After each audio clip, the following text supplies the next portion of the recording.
Let me ask you something, and actually think about this for a second. When was the last time you felt proud of your savings account balance? Not just relieved that it's there. Not just, okay, I'm safe. I mean genuinely proud, like it's actually building the life you thought it would. Because for a lot of people, that moment never really comes. Here's what usually happens. Someone starts doing everything right. They work hard. They stay disciplined.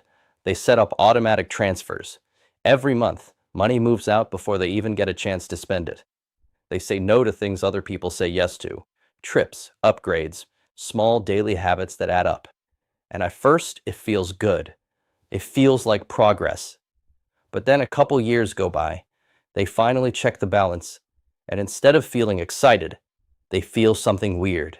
Part pride, part disappointment. Because yeah, the number went up, but not in the way they expected. Not in a way that matches the effort it took to build it. And that feeling, it's not in your head. It's not you being impatient. It's a signal. Because the system you're using was never built to reward savers the way people think. It rewards something else entirely. And once you see it, you can't unsee it. My name is Nathan, and I spend way too much time thinking about how money actually works. Please do me a quick favor. Show your support and hit the subscribe button. Let's make this real. There's a guy named Jack. He's not reckless with money, not flashy, not careless. If anything, he's the opposite. From his very first paycheck, he decided he was going to be responsible. Every single month, without fail, he moves $600 into a high-yield savings account. No exceptions. Before he spends a dollar on anything else. 5 years go by. That's around $36,000 he personally contributed. And on paper, it looks solid. But here's where it gets interesting. The total interest he earned over those 5 years? Roughly $2,500. That's it. Now look at everything else. His rent climbed. His grocery bill crept higher. Insurance went up again and again without him changing anything. So even though his balance grew, what that money could actually buy barely moved. Same effort, different outcome. Jack didn't mess up. He followed the exact advice most people are given. Save consistently, be disciplined, think long term, and that's the problem. Because saving feels like the finish line when it's really just step one. So what's actually going on here? Why does it feel like you're doing everything right, but still not getting ahead? To understand that, you have to look at how the system really works.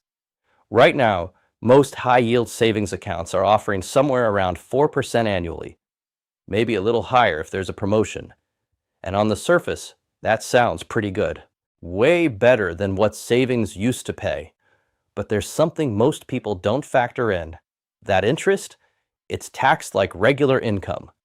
So if you're in a typical tax bracket, you're not actually keeping 4%. You're keeping closer to 3%. Now layer in inflation, which quietly eats away at your purchasing power every single year. At that point, your real gain, it's tiny, sometimes barely above zero. So while it looks like your money is growing, in reality, it's mostly standing still. But here's the question almost nobody asks.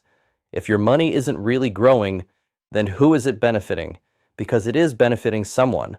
And the answer is simple: the bank. When you deposit money, it doesn't just sit there. It doesn't wait patiently for you to come back. It gets put to work immediately.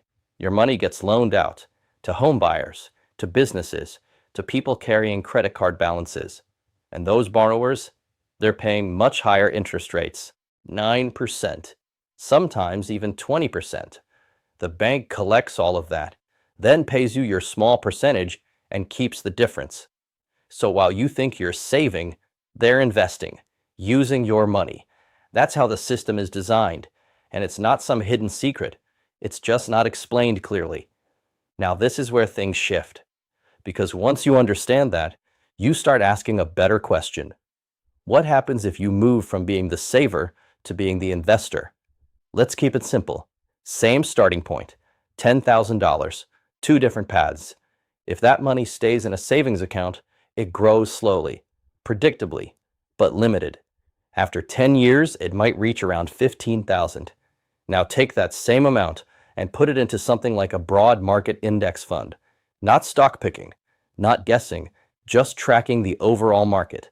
At a modest return, that 10,000 can grow to nearly double over the same time.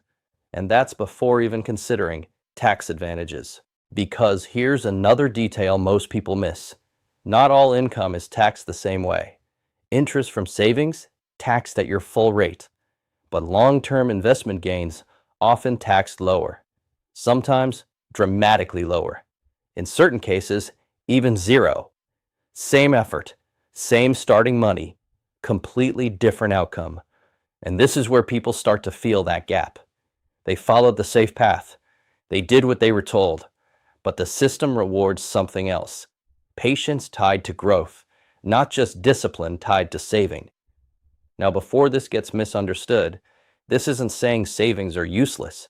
They matter a lot. They give you stability, they give you options, they protect you when life gets unpredictable. But they're not designed to build wealth on their own.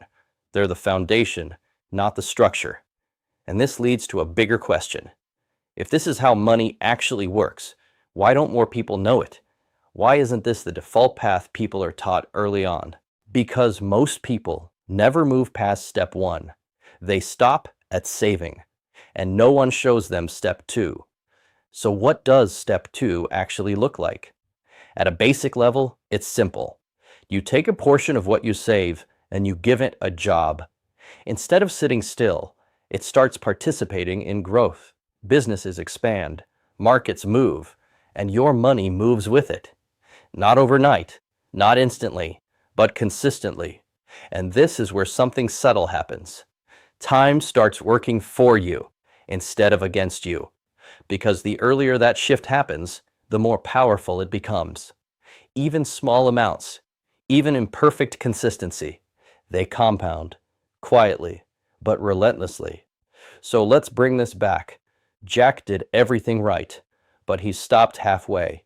He built the foundation and never added the next layer. And that's where most people are. Not failing, just incomplete. Now here's the part that matters most. This isn't about chasing risk or making big bets or trying to outsmart the market. It's about understanding the rules of the system you're already in. Because once you understand the rules, you can actually play the game properly. And maybe the real question isn't this: why doesn't saving feel like enough? Maybe the better question is this: what happens if you combine saving with something that actually grows? Because the truth is, most people don't have a saving problem. They have a strategy gap. And once that gap is closed, everything starts to look different. If this video helped you, share it with a friend or two. Please show your support and subscribe to the channel.